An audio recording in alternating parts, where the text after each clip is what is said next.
1 month after my daughter's wedding, the photographer called me and whispered, "Sir, I noticed something terrible in the photos. Come immediately alone and don't say anything to your daughter." Before we continue, please subscribe to the channel and let us know where you are listening in the comments. The phone rang just as I set down my coffee. Tuesday morning, quiet house. Financial reports spread across my desk. The kind of peaceful moment I'd earned after 40 years building Reynolds Hardware. 3 stores across Phoenix. Good business, good life. I almost didn't answer the unknown number. "Mr. Reynolds?" The woman's voice trembled. "This is Carolyn Thornton. I photographed Jacqueline's wedding last month. I need to see you immediately, alone. Please don't tell your daughter." My hand tightened on the phone. "What's wrong?" "I can't explain over the phone, but I found something in the photographs, something very serious." The air in my office changed, became thinner somehow. "What kind of something?" "Tomorrow morning, 9 o'clock, my studio downtown. Please, Mr. Reynolds, come alone." Before I could respond, Wendy's voice exploded from the kitchen. "Ben, I told you 3 times already. I need that car. My Honda is embarrassing. You promised you'd ask him today." Benjamin's laugh rumbled from the living room, some television show blaring beneath it. "I'll be there," I said into the phone, barely hearing my own voice. Carolyn exhaled. "Thank you. I'm so sorry, Mr. Reynolds. I really am." She hung up. I sat motionless at my desk, the phone still pressed to my ear, staring at the framed photograph on my wall. Jacqueline in her wedding dress, radiant. Samuel beside her in his tuxedo. 1 month ago. $65,000 I'd spent on that day. Worth every penny to see my eldest daughter happy. Something very serious in the photographs. "Dad!" Wendy appeared in my doorway, phone in one hand, car keys in the other. "Did you hear me? I need money for a new car. The Honda is 7 years old and it's humiliating." I looked at my youngest daughter, 31 years old, living in my house for 4 years now. Temporarily, she'd said, when she moved in after her divorce. Benjamin had followed 6 months later. No rent, no end date. "We'll talk about it later, sweetheart." "Later? I need to go to the dealership this week. Melissa got a new Lexus, and I can't keep showing up in that piece of junk." I turned back to my computer screen, the numbers blurred. "Dad, are you listening?" "Later, Wendy." She huffed and disappeared. Her footsteps stomped up the stairs. A door slammed. I picked up my coffee. Cold now. Through my office window, the Paradise Valley morning stretched bright and cloudless. July heat already building. Everything looked normal, felt wrong. The day crawled forward. I tried focusing on inventory reports, quarterly projections, payroll schedules. My mind kept circling back to Carolyn's trembling voice. The wedding had been perfect, hadn't it? Jacqueline had glowed. Samuel had been attentive. The ceremony at the Botanical Gardens, reception at that upscale resort. Everything elegant, tasteful, expensive. What could possibly be wrong with the photographs? Around noon, Benjamin wandered into my office without knocking. Never knocked. Just walked in like he owned the place. "Hey, Pops. Wendy says you're being weird about the car thing." I didn't look up from my computer. I said we'd discuss it later. "Yeah, but she's pretty set on it. Maybe just give her the money, keep the peace." He leaned against my doorframe, arms crossed. 38 years old, no job. Living off my daughter's allowance, which meant living off me. "Benjamin, I'm working."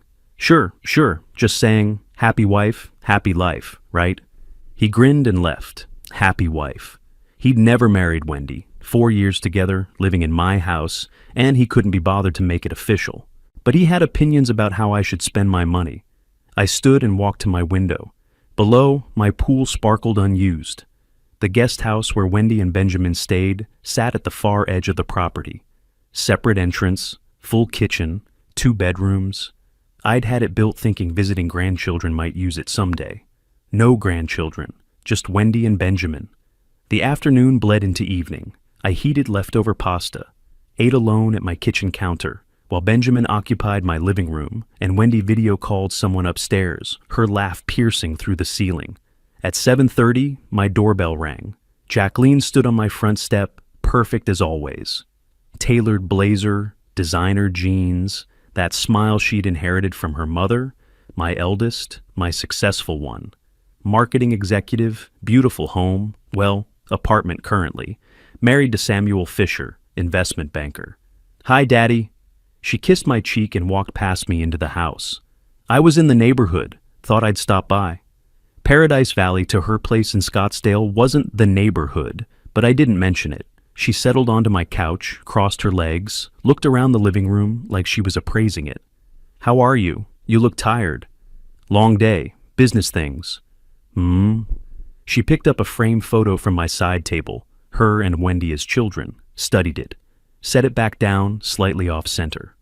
"Samuel and I have been house hunting. We found the most incredible place in Scottsdale. 4 bedrooms, pool, mountain views, absolutely perfect." I sat in the chair across from her, waited. "The thing is, we need to move fast. Market's competitive right now. We need help with the down payment." She smiled warmly. "40,000, you understand, right? After everything you spent on the wedding, this is just completing the picture, helping us start our life together properly." $40,000, said like she was asking to borrow my truck. Something in my chest tightened. That hollow feeling from earlier expanded. 40,000, I repeated. "Is that a problem?" A slight edge entered her voice, so slight most people wouldn't catch it. "Dad, we need to move fast. The market is competitive. I thought you'd want to help us start our life together properly." I looked at my daughter, really looked at her. The designer clothes, the manicured nails, the practiced warmth that didn't quite reach her eyes. "Let me think about it, sweetheart." Her smile faltered, just for a second. "Think about it?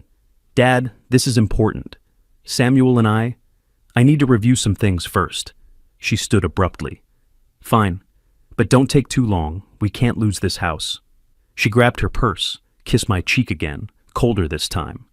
"Love you, Daddy. Call me soon." I watched her Mercedes pull away, standing in my doorway. $40,000, delivered like I'd already agreed, like my money was her money. Benjamin's laughter echoed from the living room, sports highlights on my television, his beer bottle sweating onto my coffee table. I walked back inside, but something had shifted. The house felt different. Or maybe I was seeing it clearly for the first time. My phone sat on the hall table where I'd left it. Carolyn's number still in the call log, tomorrow morning, her studio, whatever she'd found on those wedding photographs. I had a feeling it would explain this hollow sensation spreading through my chest. I picked up the phone and looked at Jacqueline's last text. "Thanks for understanding about the house, Dad. Love you." I hadn't agreed to anything, but she'd assumed. They all assumed. I left the house before Wendy woke up. Didn't want questions. Didn't want Benjamin asking where I was going with that look he got. Like everything I did required his approval in my own home. The drive to downtown Phoenix took 25 minutes. Tuesday morning traffic, I-51 South, then surface streets to Carolyn's studio. A converted warehouse in the Arts District, her name on a brass plate beside the door. My hands were steady on the steering wheel, but my mind kept replaying her voice on the phone. Something very serious. I parked across the street, sat in the truck for a moment. Whatever was inside that studio, whatever Carolyn had found, it would explain Jacqueline's casual request for $40,000. It would explain the hollow feeling I'd carried since the wedding. I knew it would. I just didn't want to know how. The studio smelled like coffee and printer ink. Professional photographs lined the walls, weddings, families, corporate headshots. Carolyn met me at the door, younger than I'd remembered from the wedding day. Mid-40s maybe. Nervous hands, apologetic eyes. "Mr. Reynolds, thank you for coming." She locked the door behind me. "I have everything set up in the editing room." I followed her through the gallery space to a smaller room dominated by a large monitor and computer equipment. Wedding portfolios stacked on shelves. The window overlooked an alley, morning light filtered through dusty glass. "Can I get you coffee? Water?" "I'm fine." I wasn't fine. "Please, just show me." She nodded and sat at her computer. I remained standing behind her chair. "Mr. Reynolds, I almost didn't call you. I went back and forth for days. But if I were in your position, I'd want to know. Please understand, I didn't go looking for this."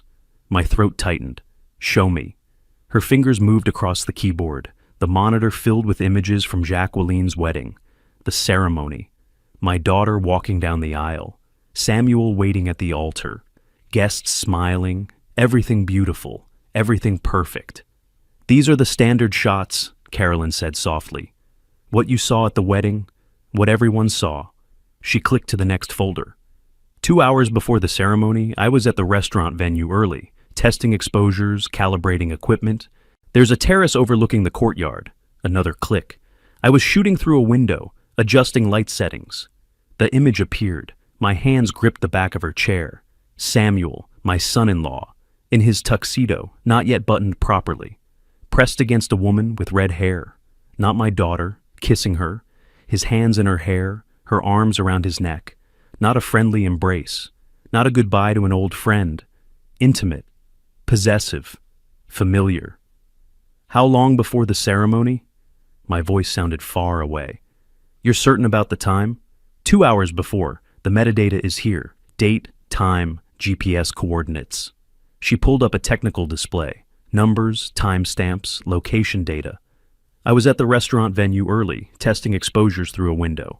I captured this by accident, but it's real, and there are multiple shots. She clicked forward, different angles, same scene. Samuel and the red-haired woman locked together. In one photo, the woman's hand was visible, left hand pressed against Samuel's chest. Wedding ring, gold band, diamond. The woman. I leaned closer to the screen. The wedding ring. Do you know who she is? Carolyn shook her head. I don't recognize her from the guest list. I'm so sorry, Mr. Reynolds. She pulled up another image. This one showed Samuel's face clearly. No confusion in his expression. No drunken stumble. Just confidence. Control. A man who knew exactly what he was doing. 2 hours before marrying my daughter. I straightened slowly. My knees felt weak. The room tilted slightly, then righted itself. Can you prove the timing? Absolutely prove it? Yes. Carolyn opened another window, showed me technical data I barely understood. Digital fingerprints, file information, GPS coordinates matching the restaurant location, timestamps down to the second. This is forensic-level evidence, Mr. Reynolds. It would hold up anywhere. She reached into her desk drawer and pulled out a small flash drive. Everything is here, all the photos, all the metadata, technical documentation. I made copies. She held it out to me. I don't know what you'll do with this information, but I believe you should have it. I took the flash drive, closed my fist around it. Don't apologize, I said. You did the right thing. The drive back to Paradise Valley passed in a blur. I gripped the steering wheel tight, stared at the road, but my mind was somewhere else entirely. Samuel Fisher, investment banker, polished, articulate, successful, everything I'd wanted for my daughter. Kissing another woman 2 hours before their wedding. A woman wearing a wedding ring. Not a mistake, not cold feet. Calculated, deliberate. Why marry Jacqueline at all? The question circled my thoughts like a vulture. Why go through with a $65,000 wedding to a woman you were betraying hours before the ceremony? Why make those vows? Why smile in those photos? What was the point? My truck knew the way home without my thinking. Paradise Valley streets, my neighborhood, my driveway. The flash drive sat in my pocket, heavy as a stone. I pulled into my driveway just after 11. The house looked the same as when I'd left 2 hours ago. Same desert landscaping, same security light that needed fixing, same everything. But I wasn't the same. I opened the front door. Benjamin sprawled across my leather recliner, beer in hand, some game show blaring. He didn't look up. Hey, old man, grab me another beer while you're up. From upstairs, Wendy's voice. Dad, is that you? I need to talk to you about money for the spa this weekend. I stood in my own entryway, flash drive in my pocket, and something inside me that had been bending for years finally snapped. My daughter's husband, cheating, 2 hours before the wedding. My other daughter, living in my house, demanding spa money. My son-in-law, ordering me to bring him beer, in my chair, in my house. I closed the door behind me with a quiet click. They thought I was the same man who'd left this morning. They were wrong. Sleep was impossible. I sat in my office past midnight, the flash drive from Carolyn on the desk beside my laptop. Every time I closed my eyes, I saw those photographs. Samuel's face, confident, not guilty, not confused, confident. I opened my laptop and pulled up the wedding budget spreadsheet. $65,000 I'd spent. Venue, catering, photographer, flowers, band. Everything Jacqueline wanted. But she'd insisted on one thing specifically, cash gifts. No registry, no toasters or china patterns. Dad, we're starting fresh. We need flexibility. Cash is more practical. I'd thought she was being mature, practical. Now I wondered what I'd actually paid for. I grabbed a legal pad and started writing. Numbers, dates, details that suddenly seemed wrong. The guest list had been 200 people, mostly my business associates, my friends, people who'd known Jacqueline since childhood. Each envelope at the reception. I remembered the gift table overflowing. Jacqueline had hired someone specifically to collect them, count them, catalog them. $45,000 in cash and checks. She'd told me the total the week after the wedding, laughing about their good fortune. Samuel and I are so blessed, Dad. Everyone was so generous. I wrote that number down, circled it. Then I remembered something else. My business partner, Marcus Chen, had handed Samuel a check directly at the reception. Welcome to the family, son. Start your life right. I'd been standing there. $15,000. Marcus was wealthy, generous to people he respected. Samuel had pocketed that check and smiled. Thank you, sir. We won't forget this. $60,000 total from one wedding. For a couple supposedly starting out. Why marry Jacqueline at all? I stared at that question on my legal pad. If Samuel had another woman, a woman wearing a wedding ring, why go through with a $65,000 ceremony? Why smile in those photos? Why take those vows? Unless the vows didn't matter.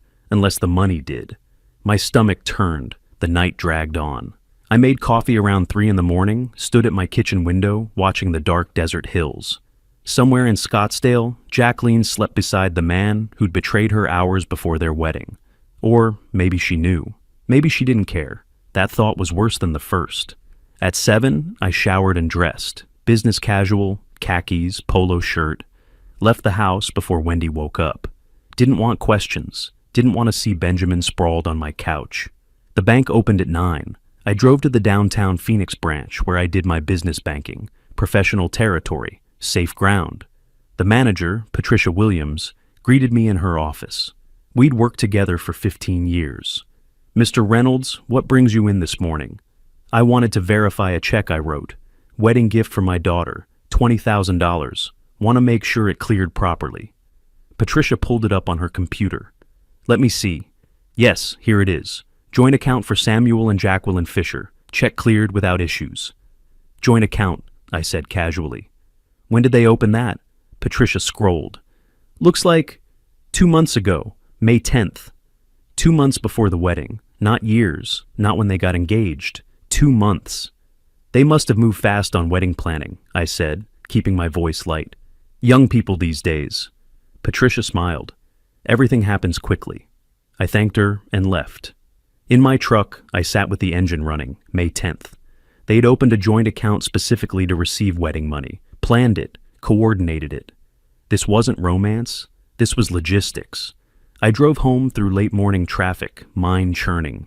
The house looked quiet when I pulled into the garage. Benjamin's car was there, old Camry he refused to maintain, always asking for money to fix it. I entered through the garage door to the kitchen, planned to go straight to my office. Then I heard Wendy's voice from upstairs. Yeah, Dad looks suspicious lately. Her voice carried down from the second floor landing. Phone conversation, volume too loud, the way she always talked. I don't know, different somehow, but don't worry, sis. Ben and I can stretch this another 6 months easy. By then he'll cave and buy us that condo just to get rid of us. I froze in the hallway. Jacqueline's voice came through the phone speaker. Wendy had it on high volume, laughing. Perfect. I've got 2 more months of playing happy wife. Then I file. Half those gifts are legally mine in Arizona. Samuel already agreed to 60-40 split. Easiest $45,000 I ever made. My hand found the wall, steadied myself. Wendy laughed. And Sam's little girlfriend doesn't even know about the plan. This is perfect. Dad's so busy feeling proud of your marriage, he doesn't see anything. Keep him distracted, Jacqueline said. Make him think you need something big. That way when I ask for the house down payment, it won't seem excessive by comparison. Already on it, asked him for a new car yesterday. He looked annoyed, but he'll come around. He always does. I backed away, silent, careful. Each step measured until I reached my office. Closed the door, leaned against it. My hands were shaking. 2 daughters, both lying, both using me. One planning divorce to steal wedding money, the other squatting in my house, running out the clock until I bought them off. Playing happy wife, easiest 45,000 I ever made. I'd almost let it happen, almost written Jacqueline that $40,000 check for her house down payment. Almost. I sat down at my computer, typed, property lawyer, Phoenix, Arizona. Robert McKenzie's name appeared third in the search results. 25 years experience, real estate law, family trusts, asset protection. His office had an opening tomorrow morning at 9. I made the appointment. Then I sat back in my chair and looked at my closed office door. Beyond it, Wendy was probably still on the phone. Benjamin was probably still planted on my couch. Both comfortable, both confident. They had no idea what was coming. I didn't either, not exactly. But tomorrow I'd start finding out. Tomorrow I became something other than a wallet with a heartbeat.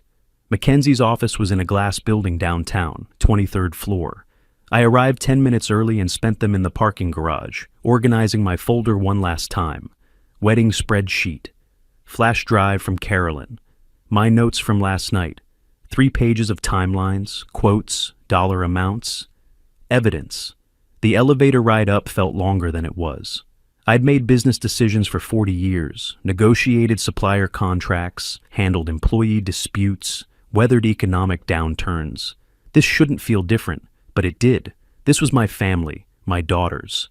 The elevator doors opened. No, not family, not anymore.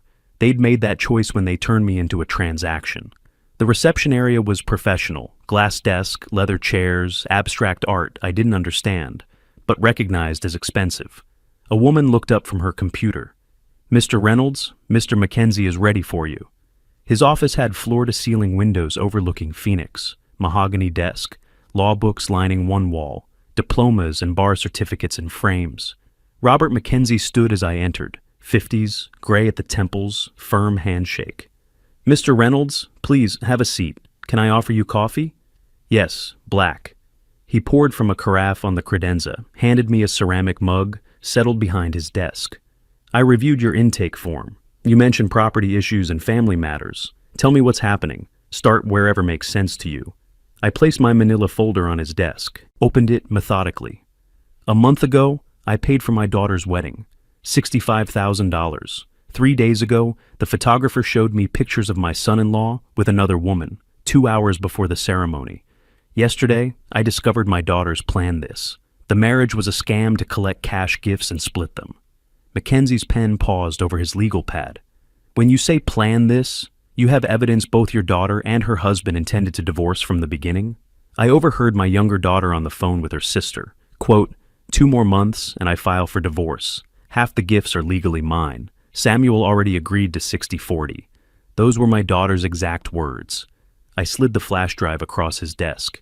"The affair photos are here, metadata included, timestamps, GPS coordinates, everything." Mackenzie inserted the drive into his computer, clicked through files. His expression didn't change, but his jaw tightened slightly. "And your younger daughter?" "Wendy. She's been living in my house for 4 years. Her boyfriend with her. No rent, no lease, constant money demands." I pulled out my handwritten notes. Yesterday's phone call. She told Jacqueline they'd stretch it another 6 months until I bought them a condo. Mackenzie made notes, circled specific details. Underlined 4 years and no lease. "Mr. Reynolds, in Arizona, property law is very clear. Your house is your property. If there's no written rental agreement, and you've indicated there isn't, you have the right to begin eviction proceedings. The standard timeline is 30 days after written notice. And my younger daughter, her boyfriend, they've lived there 4 years without paying rent. Can they fight this? Not successfully. Without a lease, they're essentially guests who've overstayed. Arizona law protects property owners. The 30-day notice is a courtesy, not a negotiation." Something loosened in my chest. A courtesy, not a negotiation. Mackenzie pulled a thick book from his shelf. Arizona Property Code. Opened to a flagged section, turned it so I could read. I leaned forward, scanned the legal text. Residential tenancy requirements. Notice periods, eviction procedures.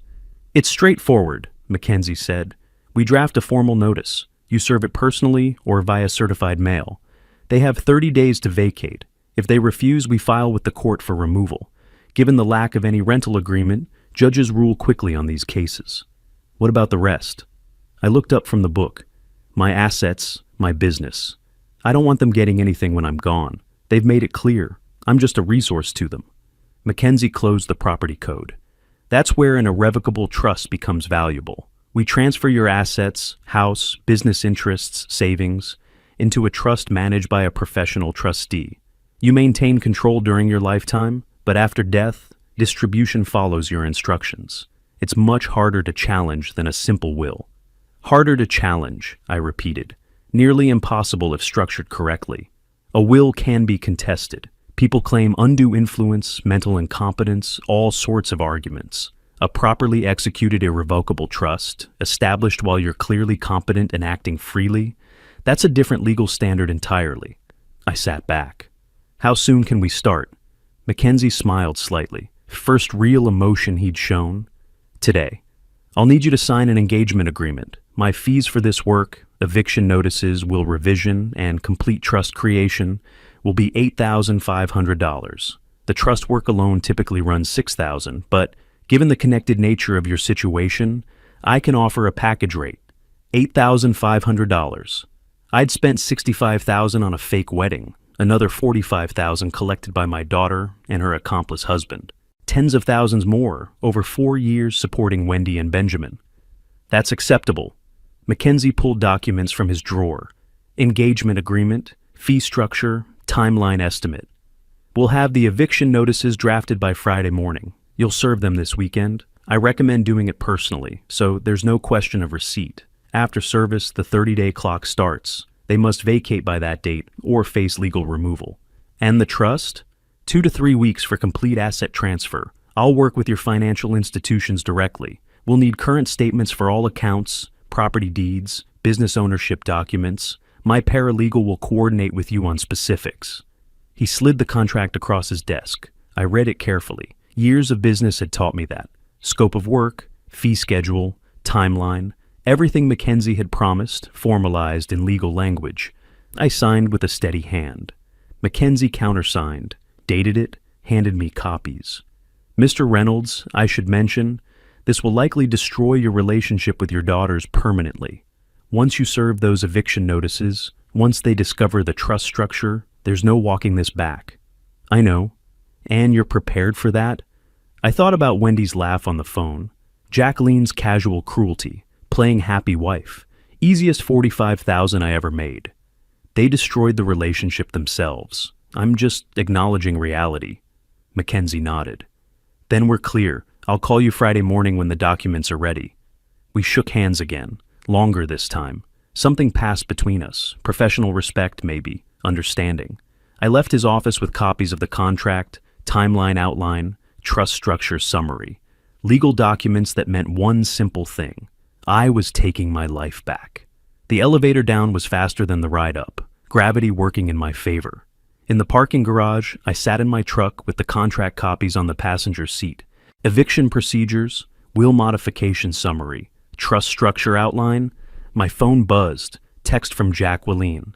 Dad, did you think about the down payment? We really need an answer. The house won't wait forever. I looked at the message for a long moment. $40,000. For a house she'd live in for 2 months before filing for divorce. I deleted the text without responding. Then I started the truck and headed home.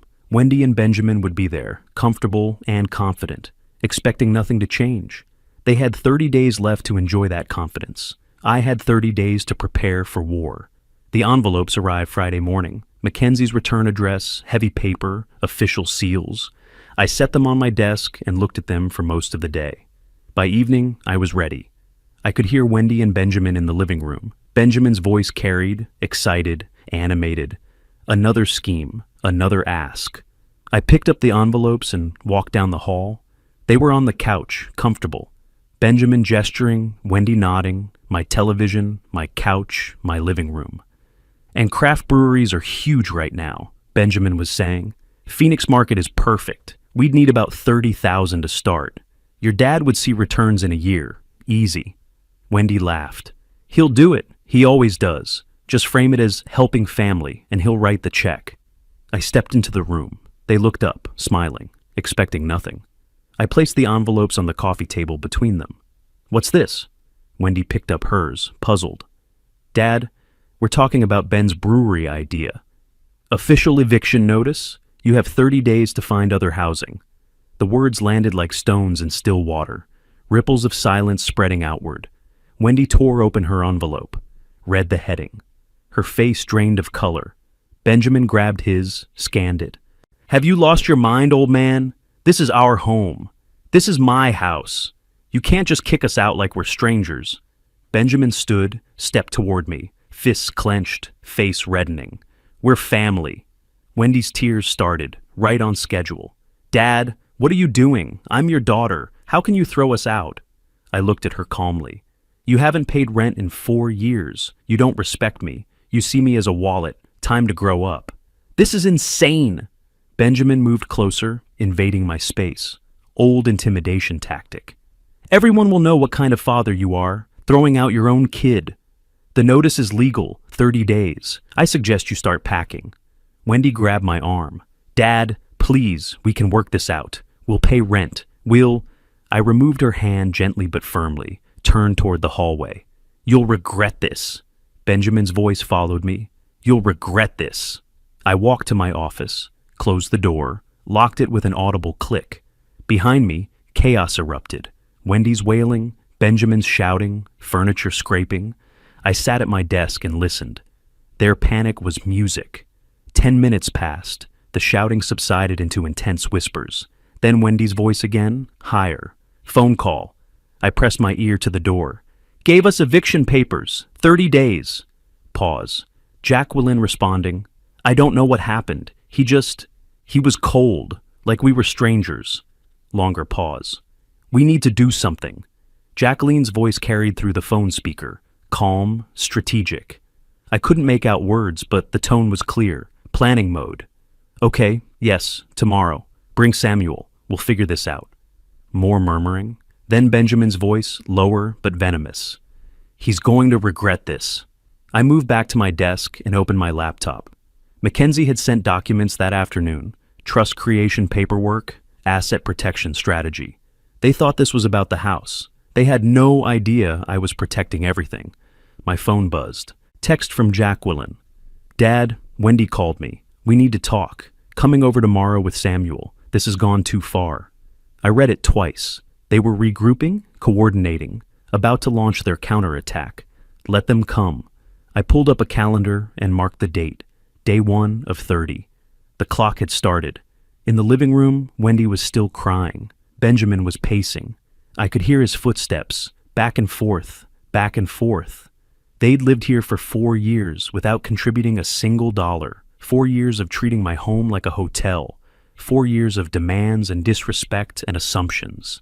30 days left to enjoy that privilege. I looked at Mackenzie's trust documents again. 2 to 3 weeks until finalization. The timing would be tight, but it would work. By the time they realized the full scope of what I'd done, it would be too late to stop. Another text from Jacqueline.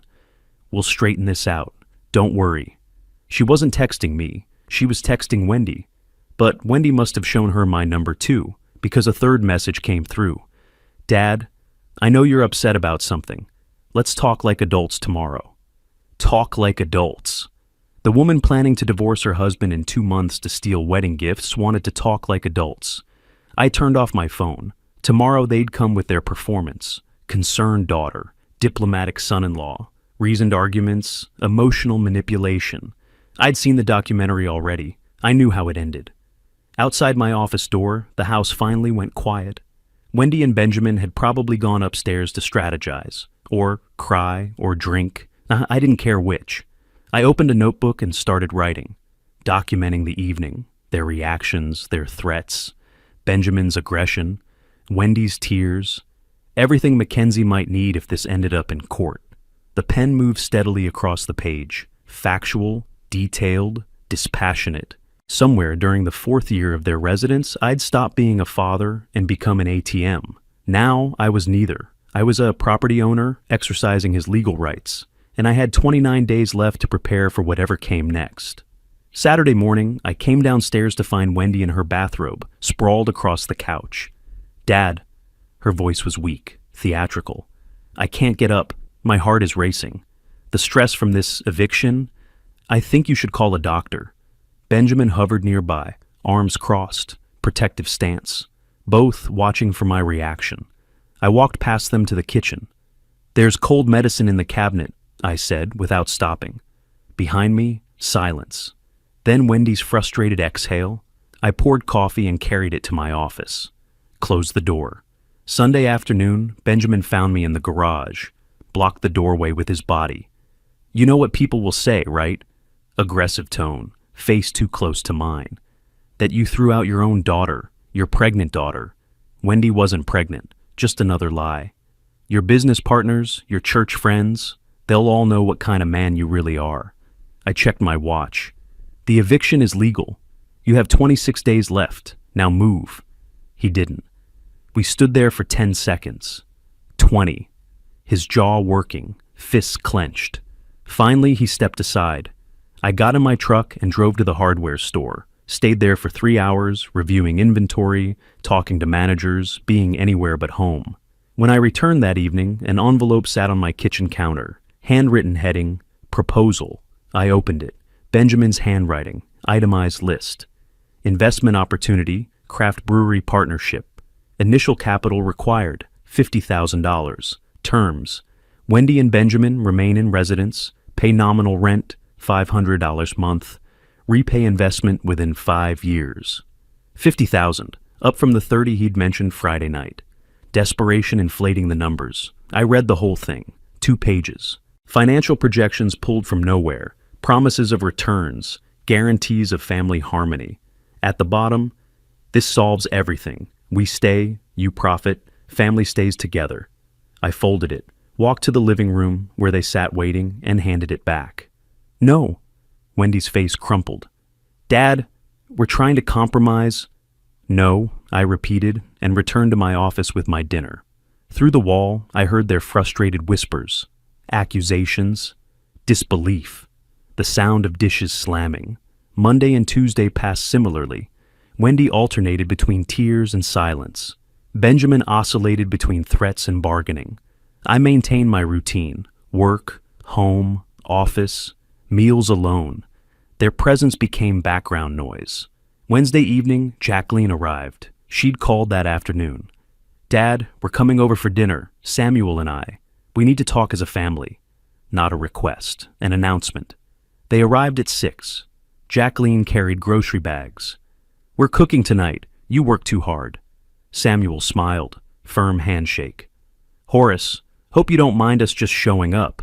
Jacqueline was worried. Families should support each other through difficult times.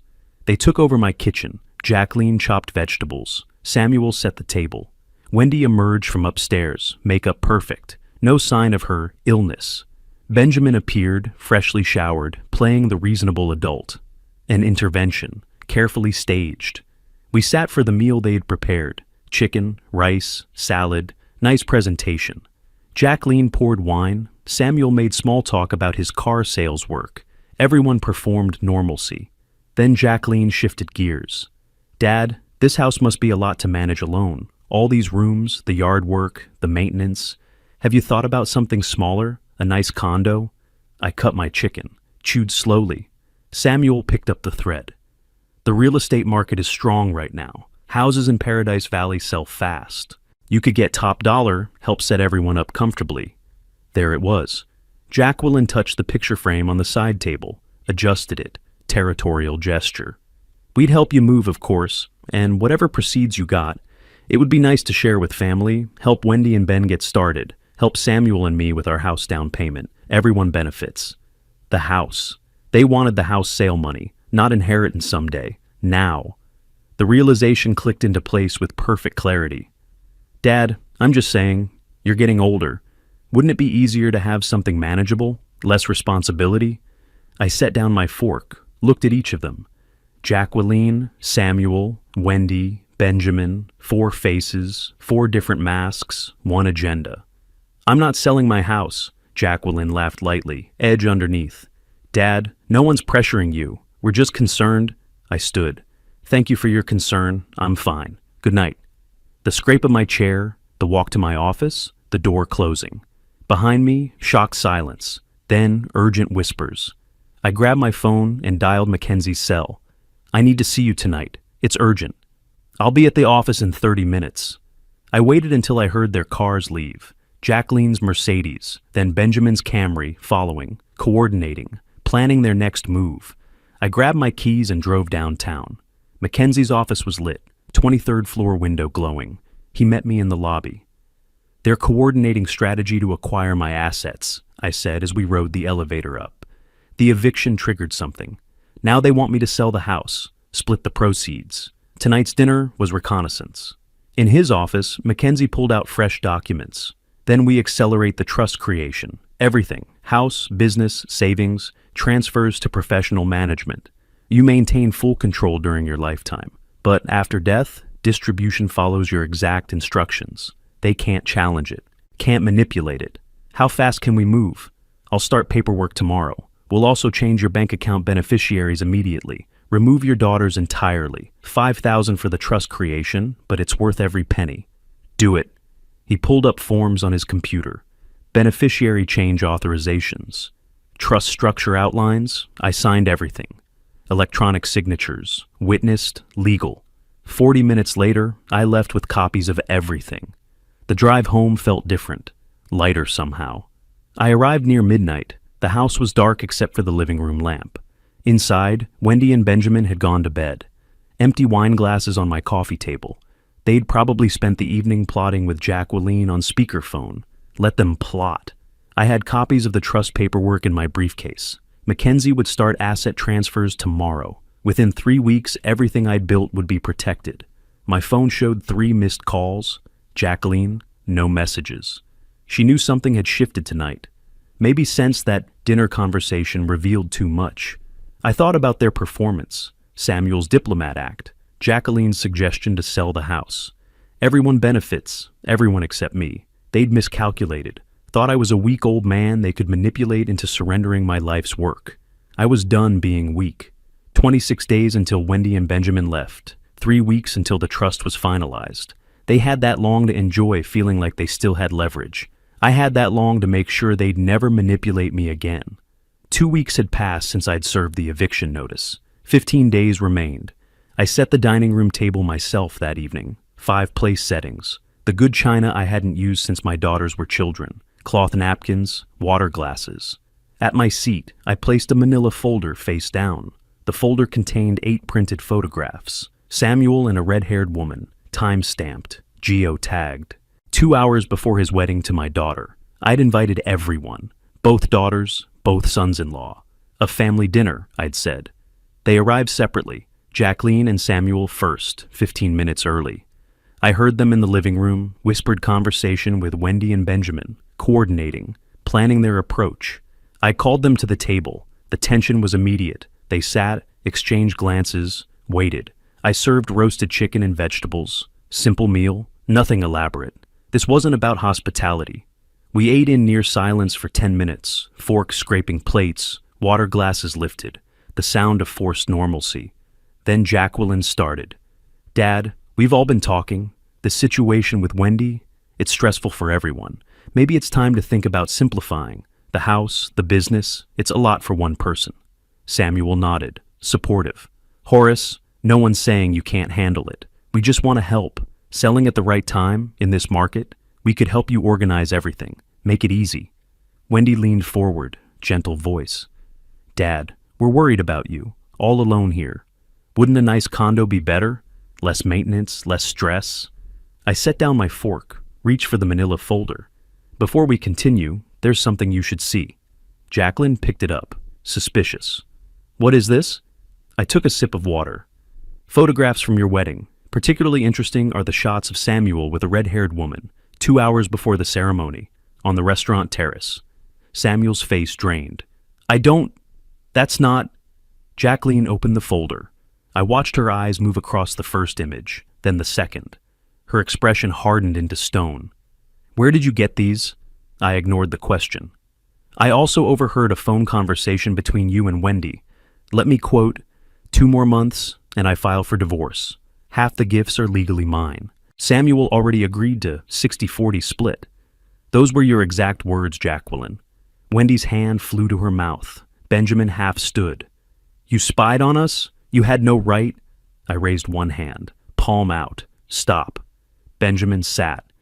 I've created an irrevocable trust. My house, my business, my savings, everything is now protected. After my death, you'll receive the minimum required by Arizona law, not a cent more. Jacqueline's voice rose. You can't do this? We're your family. I stood, pushed my chair back slowly, folded my napkin beside my plate. Wendy and Benjamin have 15 days to find new housing. This conversation is over. Dad! Jacqueline stood too. You're destroying this family. Over what? Some misunderstanding? I paused at the dining room doorway, didn't turn around. I'm not destroying anything. I'm protecting what I built from people who saw me as a resource, not a father. I walked down the hall to my office, closed the door, locked it.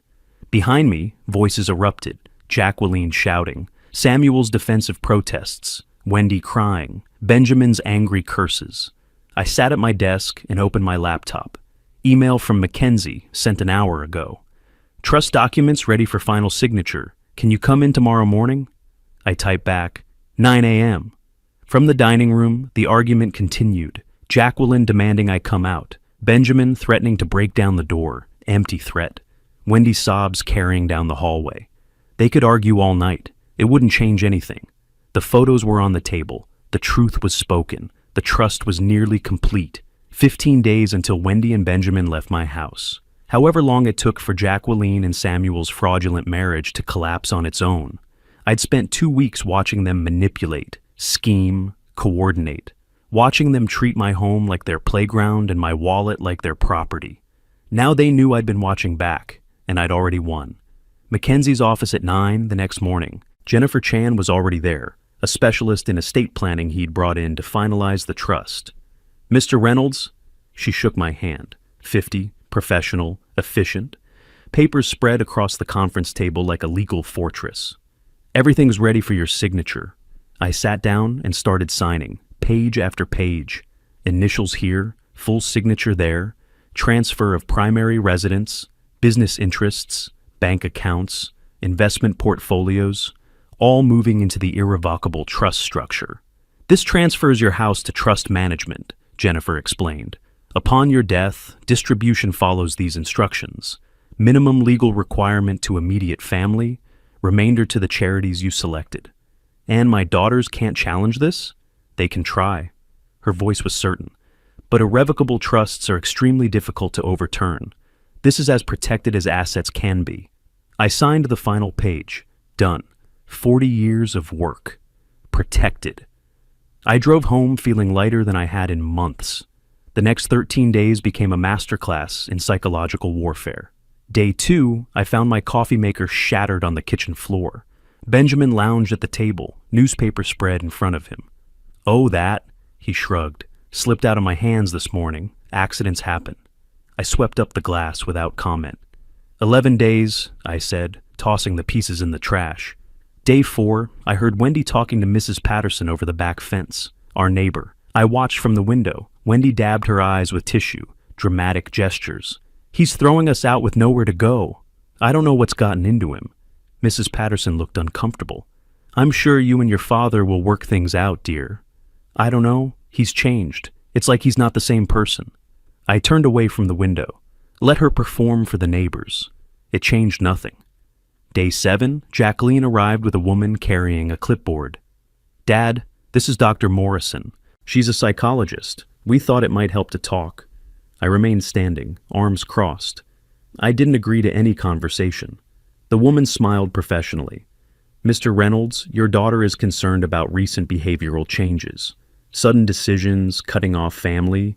These can sometimes indicate underlying issues that... Stop. I looked at Jacqueline. Out, both of you, now. Dad, she's trying to help. If you just listen, this is my house. You're leaving. They left. Day 10, I came home from the store to find my office door slightly ajar. I always closed it completely. On my desk, the trust documents sat exactly where I'd left them. Almost exactly. The corner was bent differently. Someone had looked through them. That evening, Wendy was quieter than usual. Benjamin kept glancing at her. They knew now. Really knew. The trust was real. The money was gone. Day 12, Wendy knocked on my office door. Afternoon. Benjamin wasn't with her. Dad, can we talk? Just us? I gestured to the chair. She sat, tissue already in hand, eyes red. I've been thinking about everything. You were right. About Ben, about how we've been living. He's not a good influence on me. I see that now. I waited. I've made terrible mistakes. I'm asking, begging for your forgiveness. Another chance. I could change. I could be the daughter you deserve. The performance was flawless. Trembling voice, vulnerable posture, leaning forward. Every manipulation technique in her arsenal. I let the silence stretch. Watched her. Really watched her. If you truly realized your mistakes, Wendy, you wouldn't have come here asking for forgiveness as a transaction. You'd have come without expecting anything in return. But you're asking for the house, for money, for me to change my mind about the trust. No, you want me to believe Benjamin corrupted you, that you're a victim. But I heard you on the phone with Jacqueline planning this. You were laughing, both of you, about manipulating me. Her face changed. Tears stopped. Voice went hard. Fine, fine. You want to be alone? Be alone. But don't expect us to care what happens to you. I didn't stand, didn't react. 8 days, Wendy. Start packing. She turned and walked out. The door slammed hard enough to rattle the frame. Through the ceiling, I heard her stomping upstairs. Benjamin's voice, questioning. Then Wendy's angry response, words muffled but tone clear. She was telling him it hadn't worked, that I wouldn't cave, that they needed to actually find an apartment. Reality finally breaking through. I pulled up my calendar. 8 days until the eviction deadline. Mackenzie had already arranged for the sheriff if they refused to leave voluntarily. My phone showed a text from Jacqueline. I hope you're happy. You've destroyed this family. I deleted it without responding. The trust documents sat in my desk drawer, signed, notarized, filed. Every asset I'd spent 40 years building, protected. The house was mine. The business was secure. My will reflected my choices, not their expectations. 8 more days of their presence, 8 more days of psychological warfare I no longer felt. Then silence, space, peace. For the first time in 4 years, I'd have my house back. For the first time in months, I'd have my life back. The 30th day. I pulled into my driveway at 10 that morning. The sheriff's vehicle arrived 30 seconds behind me. Mackenzie's car followed. We'd coordinated this. Official, legal, no room for argument. Deputy Martinez stepped out, mid-40s, experienced, professional. We'd spoken on the phone twice. He knew the situation. Mr. Reynolds, he shook my hand. Let's get this done. Mackenzie joined us, briefcase in hand. Everything's in order. The eviction notice was properly served. The 30 days have elapsed. They're officially trespassing now. We walked to my front door together, my house, my property, but I knocked anyway. 3 firm knocks. Silence. Then Benjamin's voice muffled, "Go away! You can't do this!" Martinez stepped forward, hand resting on his duty belt. "Sir, this is Deputy Martinez with the Maricopa County Sheriff's Office. I'm here to enforce a legal eviction order. Open the door now, or I'll be forced to open it myself. That becomes criminal trespass. Your choice." A long pause, whispered argument inside. Then the door cracked open. Wendy's face appeared, red eyes, defiant expression trying to mask panic. Martinez pushed the door wider, entered professionally. Mackenzie and I followed. The living room looked like a war zone, clothes scattered everywhere, pizza boxes stacked on my coffee table, beer cans, chaos, but no packed boxes, nothing ready. You folks weren't planning on leaving, were you? Martinez surveyed the room, making notes. All right, you have 2 hours to collect personal belongings. That means clothes, personal items, no furniture, no fixtures. The clock starts now. 2 hours? Wendy's voice pitched high. We can't possibly... You've had 30 days, ma'am. 2 hours is generous. Benjamin appeared from the kitchen, unshaven, angry. This is insane. We have rights. Mackenzie's voice cut through. You have 0 rights to this property. No lease, no rental agreement, No ownership. This is the final day. Benjamin looked at me. You're really doing this. Your own daughter. I didn't respond. Didn't need to. Martinez checked his phone. 2 hours, starting now. What followed was chaos in slow motion. Wendy frantically stuffing clothes into garbage bags, crying intermittently. Benjamin throwing things into a duffel bag with aggressive movements, muttering curses under his breath. After everything we did for him, Benjamin said loudly enough for me to hear, living in this huge place alone like a miser. Martinez's voice sharpened. Sir, this is Mr. Reynolds' property. I suggest you focus on packing and keep comments to yourself. I stood in the doorway, watched, didn't help, didn't speak, just witnessed them dismantling their unauthorized residency piece by piece. Wendy tried catching my eye multiple times. The manipulation playbook was still open, but I'd memorized every page, knew every trick, wasn't falling for any of it. 2 hours later, they carried the last bags to their car, an older sedan, dented, struggling financially already. At the car, Wendy turned, last attempt. You'll regret this. When you're alone and need help, don't come crying to us. I met her eyes, calm, certain. I won't. They drove away, Wendy's car disappearing down the street, taking their presence, their demands, their manipulation with them. I stood in my doorway, my house, truly mine for the first time in 4 years. Martinez handed me paperwork. They're officially out.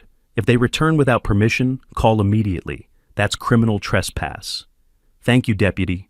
Mackenzie shook my hand. Well done, Horace. Most people cave before this point. You held the line. After they left, I walked through the house slowly. Living room where Benjamin had sprawled. Kitchen where Wendy had demanded money. Upstairs where they had occupied the guest room like permanent royalty.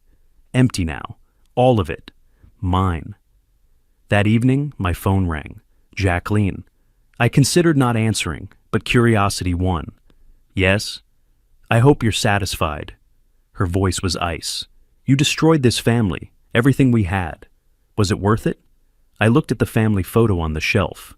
Old picture, different time, different people. I didn't destroy the family, Jacqueline. I stopped letting it destroy me. Silence. Then her voice cracked slightly. You've changed. I don't even know who you are anymore. I'm the same person. I just stopped pretending I didn't notice being used. We'll see how long you last alone. You'll need us eventually. She hung up. I set the phone down.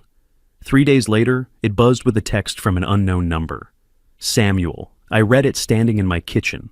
Horace, I saw the photos. I know you know. Look, Jackie knew about my relationship too. This whole marriage was an arrangement. We're divorcing anyway. I'm asking you to stay out of it. I can make it worth your while. $10K to let this play out quietly. I read it once, deleted it, blocked the number. Jacqueline had known about the affair all along. The entire marriage was a scam from both sides. They'd orchestrated it together, collected the money, planned to split it. And now Samuel wanted to pay me to stay quiet. $10,000 to let their fraudulent divorce proceed smoothly. I looked around my living room, the furniture I'd chosen, the silence I'd earned, the space I'd reclaimed. 4 years ago, I'd opened my door to Wendy and Benjamin temporarily. Let them take over my home, my peace, my life. I'd paid for a wedding that was a business transaction, written checks that funded schemes, believed I was helping family when I was funding my own exploitation. Now the house was empty except for me. Wendy and Benjamin were gone. Jacqueline had cut contact. Samuel was sending desperate bribes I wouldn't dignify with responses. I walked to the window. The sun was setting over Paradise Valley, painting the desert gold. My house, my life, my choices. They thought they'd won when they moved in, when they manipulated, when they schemed. They'd been wrong. I had. Late August. I sat on my terrace with morning coffee, watching the sun climb over Paradise Valley. The air was already warm, but up here on the hillside, a breeze made it bearable. Quiet, completely quiet except for birds and the distant hum of the city below. 3 weeks since the eviction, 3 weeks of living alone in my house. My actual house, not a building I shared with resentful tenants who called me Dad. The coffee maker worked. Benjamin had smashed my old one in a fit of passive-aggressive rage. I'd replaced it the day after they left. Small thing, but it mattered. Everything worked now. The television remote stayed where I put it. My chair in the living room held only me. The refrigerator contained food I'd bought, eaten at my own pace, without someone demanding I pay for their groceries. Simple things. Revolutionary things. Wendy had called twice this week. I'd let both go to voicemail, deleted the messages without listening. She and Benjamin had found a cheap apartment on the outskirts. Benjamin was working some regular job. They were figuring it out. Without my money, without my house. Good. Jacqueline had called once too, 2 weeks ago, asking for money. I need help with a down payment after the divorce. Just $20,000. You're my father. I'd said one word, no, then hung up. No explanation, no guilt. Just boundary. She and Samuel had divorced as planned. The court had sorted through their wedding gift situation. Both lost money to lawyers. Ironic justice. They'd schemed to collect cash, ended up spending it on legal fees to divide what remained. The postman arrived mid-morning. I retrieved the mail, carried it back to the terrace. An envelope from Mackenzie's firm. Heavy paper. I opened it with my letter opener. Final trust documents, all filed, all secured. Mr. Reynolds, the letter began. All trust documents have been finalized and filed with the state. Your business interests have been transferred to trust management. Estate distribution instructions are secured. You maintain full control during your lifetime, with ironclad protection thereafter. I read it twice, then set it aside. Complete. Legal fortress built. Estate protected. Life reclaimed. My phone sat on the table beside the guitar learning book I'd been working through. Wednesday I had my third lesson. I'd always wanted to play. 40 years of meaning to, someday when there was time. There was time now. Friday I volunteered at the senior center, doing repairs. My hardware expertise, useful, helping people who needed it, who appreciated it, who didn't demand it as entitled right. The phone rang. Unknown number. I almost didn't answer, then did. This is Horace. Mr. Reynolds? A woman's voice, familiar. This is Carolyn Thornton, the photographer from your daughter's wedding. I hope you don't mind me calling. I've been thinking about you, wondering how things turned out. Carolyn, the woman who'd shown me the truth. Carolyn, no, I don't mind at all. Actually, I'm glad you called. Relief in her voice. I wasn't sure if I should.